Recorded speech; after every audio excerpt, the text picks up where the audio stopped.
প্রাক্তন মুখ্যমন্ত্রী মানিক সরকারের বিরুদ্ধে মামলা দায়েরের ঘটনাকে কেন্দ্র করে রাজনৈতিক উত্তাপ বাড়ছে ত্রিপুরায়।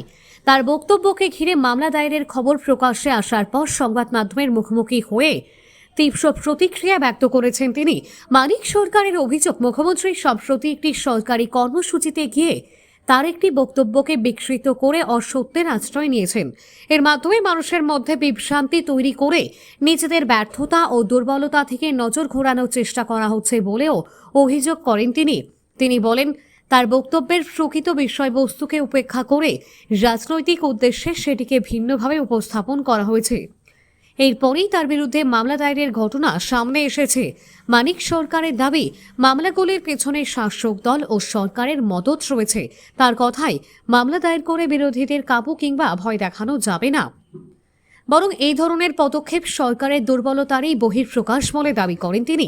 প্রাক্তন মুখ্যমন্ত্রী আরও বলেন, সরকার ক্ষমতা ও প্রশাসনিক শক্তি ব্যবহার করে বিরোধীদের ভয় দেখানোর চেষ্টা করছে, কিন্তু তাতে বিরোধী রাজনৈতিক আন্দোলন থামানো সম্ভব নয়।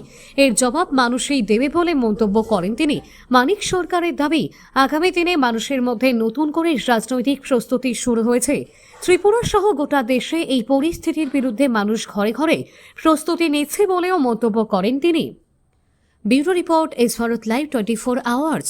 আমাদের মুখ্যমন্ত্রী কৈলাস শহরে প্রথাগতভাবে যেখানেই যাচ্ছেন কতগুলি কর্মসূচির ঘোষণা দিচ্ছেন, প্রকল্পের ঘোষণা দিচ্ছেন, কিছু উদ্বোধন করছেন।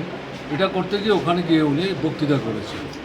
করতে গিয়ে দেখা গেল পূর্বতন মুখ্যমন্ত্রী হিসেবে আমার একটা বক্তব্যকে বিকৃত করে অসত্যের আশ্রয় নিয়ে মানুষের মধ্যে বিভ্রান্তির সৃষ্টি করে নিজেদের যে ব্যর্থতা, দুর্বলতা, এর থেকে নিজেদের রক্ষা করার উদ্দেশ্য নিয়ে এই বক্তব্যের আশ্রয় নিয়েছে। আজকে দেখলাম পত্রিকা খুলে দৈনিক সংবাদে প্রথম পৃষ্ঠায় এই দুটো জায়গাতে তারা মামলা দায়ের করেছে। আমি দেখলাম তাদের বক্তব্য এবং মুখ্যমন্ত্রীর বক্তব্যের মধ্যে মানে মূলত খুব একটা ফারাক নেই।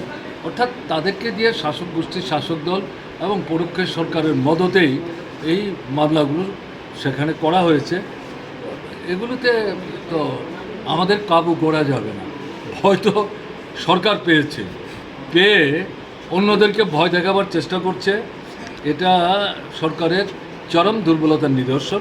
মানুষই এটার জবাব দেবেন। তার জন্য ঘরে ঘরে নূতন করে দেশে এবং ত্রিপুরায় প্রস্তুতি শুরু হয়েছে।